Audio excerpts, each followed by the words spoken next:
Xin chào quý vị. Chào mừng quay trở lại kênh Trí tuệ Phật học. Đây là series Đức Phật đã thực sự dạy điều gì? Tập 5. Chánh pháp mà Đức Phật dạy thực sự là gì? Trong tập trước, chúng ta đã cùng nhau làm rõ chánh pháp mà Đức Phật dạy không phải là một hệ thống niềm tin hay nghi lễ, mà là một cách nhìn đúng về thực tại, một con đường giúp con người thấy rõ hơn bản chất của khổ đau và cách khổ đau được tạo ra trong chính đời sống của mình. Khi đã hiểu chánh pháp là con đường thấy đúng và sống đúng, thì câu hỏi tiếp theo trở nên rất tự nhiên. Trong toàn bộ lời dạy của Đức Phật, đâu là những nguyên tắc cốt lõi nhất, được lặp đi lặp lại xuyên suốt và đóng vai trò nền tảng cho mọi sự thực hành? Đó chính là nội dung của tập hôm nay. Khi nói đến lời dạy của Đức Phật, rất nhiều người có cảm giác rằng Phật Pháp rất rộng, rất sâu, rất nhiều điều phải học. Nhưng nếu lắng lại và nhìn cho thật kỹ, ta sẽ thấy toàn bộ lời dạy ấy có thể quy tụ vào 3 nguyên tắc cực kỳ căn bản. 3 nguyên tắc này không cao siêu, không bí ẩn, không dành riêng cho ai. Chúng được lặp đi lặp lại xuyên suốt các bài giảng và cũng chính là trục xương sống của con đường tu tập. Vấn đề là, rất nhiều người chỉ nhớ một hoặc nhờ hai mà quên mất điều còn lại. Và khi thiếu đi một phần, sự thực hành sẽ lập tức bị lệch. 3 điều ấy là gì? Thứ nhất, không làm các điều ác. Thứ hai, siêng làm các điều lành. Và thứ ba, thanh lọc tâm ý. Nghe qua, 3 điều này có vẻ đơn giản, thậm chí quen thuộc. Nhưng nếu chỉ nghe bằng tai mà không nhìn sâu vào ý nghĩa của chúng, ta sẽ rất dễ hiểu sai.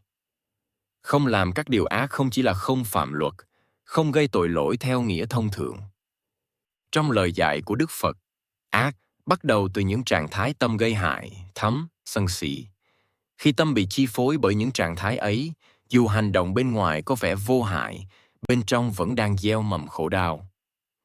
Vì vậy, không làm ác không chỉ là kiềm chế hành vi, mà là nhận diện và không nuôi lớn những động lực sai lầm trong tâm. Nhiều người dừng lại ở đây. Họ nghĩ rằng chỉ cần sống không hại ai, không làm điều xấu là đã đủ. Nhưng Đức Phật không dừng lại ở đó. Ngài nói tiếp, siêng làm các điều lành. Điều lành ở đây không chỉ là giúp đỡ người khác hay làm việc thiện theo nghĩa xã hội. Điều lành, theo tinh thần Phật dạy, là những hành động, lời nói và suy nghĩ giúp tâm trở nên mềm mại hơn, sáng suốt hơn, ít chấp thủ hơn. Một người không làm ác nhưng sống thờ ơ, vô cảm, hoặc chỉ lo giữ an toàn cho bản thân, thì vẫn chưa đi trốn con đường. Bởi vì tâm không được nuôi dưỡng bằng điều lành sẽ dần khô cúng. Nhưng ngay cả khi đã không làm ác và đã siêng làm lành, Đức Phật vẫn nói rằng vẫn chưa đủ. Điều thứ ba và cũng là điều quan trọng nhất là thanh lọc tâm ý. Đây chính là chỗ mà rất nhiều người bỏ sót. Không làm ác và làm lành chủ yếu liên quan đến hành vi và thái độ bên ngoài. Thanh lọc tâm ý thì đi thẳng vào gốc rễ bên trong. Một người có thể làm rất nhiều việc tốt, nhưng nếu tâm vẫn đầy so sánh, tự hào, mong cầu được công nhận, thì khổ đau vẫn âm thầm tồn tại. Một người có thể sống đạo đức, nhưng nếu tâm vẫn bị kéo đi bởi tham muốn, sợ hãi và dính mắc, thì sự tự do vẫn chưa xuất hiện. Đức Phật thấy rất rõ điều này, nên Ngài nhấn mạnh rằng chuyển hóa phải xảy ra ở tâm. Thanh lọc tâm không có nghĩa là ép tâm phải trong sạch, cũng không phải là đè nén cảm xúc hay trốn tránh đời sống. Thanh lọc tâm là thấy rõ những gì đang diễn ra trong tâm, thấy rõ cách tham, sân, si vận hành và không còn bị chúng dẫn dắt một cách vô thức. Khi tâm được soi sáng, hành vi tự nhiên sẽ thay đổi. Khi tâm bớt mê lắm, lời nói tự nhiên sẽ mềm lại. Khi tâm không còn bị kéo đi, con người bắt đầu nếm được sự an ổn thật sự. 3 điều Đức Phật dạy không tách rời nhau.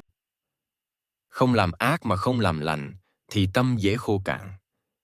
Làm lành mà không thanh lọc tâm thì dễ sinh chấp công, ngã mạn. Thanh lọc tâm mà bỏ qua đời sống thực tế thì dễ rơi vào xa rồi con người. Chỉ khi cả ba được giữ cùng lúc, con đường mới trở nên trọn vẹn. Điều đáng suy ngẫm là, Đức Phật không trình bày 3 điều này như một lý tưởng cao xa, mà như một lộ trình rất thực tế. Mỗi ngày, trong từng suy nghĩ, lời nói và hành động, ta đều có cơ hội quay về ba nguyên tắc này để tự soi lại chính mình. Và khi nhìn sâu hơn, ta sẽ thấy rằng ba điều ấy không phải là ba mệnh lệnh đạo đức, mà là ba bước giúp con người giam khổ, bợt mê và dần tự do hơn. Trong tập này, chúng ta đã cùng nhau nhìn lại ba nguyên tắc căn bản trong lời dạy của Đức Phật. Không làm các điều ác, siêng làm các điều lành, và quan trọng nhất là thanh lọc tâm ý. Khi thiếu đi một trong ba, con đường thực hành rất dễ bị lệch mà chính người đi lại không nhận ra. Nhưng ngay khi hiểu được ba nguyên tắc ấy, một vấn đề sâu hơn sẽ xuất hiện. Nếu Đức Phật đã chỉ ra con đường rõ ràng như vậy, thì vì sao Ngài lại nhiều lần nhấn mạnh rằng đừng tin chỉ vì truyền thống, vì số đông, hay vì đó là lời của một bậc thầy? Trong tập tiếp theo, chúng ta sẽ đi vào tinh thần rất đặc biệt này trong lời dạy của Đức Phật. Tinh thần từ kiểm chứng từ thầy, tự chịu trách nhiệm cho con đường giải thoát của chính mình. Xin cảm ơn quý vị đã đồng hành cùng kênh Trí Tuệ Phật Học. Xin chúc quý vị luôn mạnh khỏe, an nhiên giữa đời thường. Hãy nhấn like và subscribe kênh để không bỏ lỡ những nội dung hữu ích tiếp theo nhé.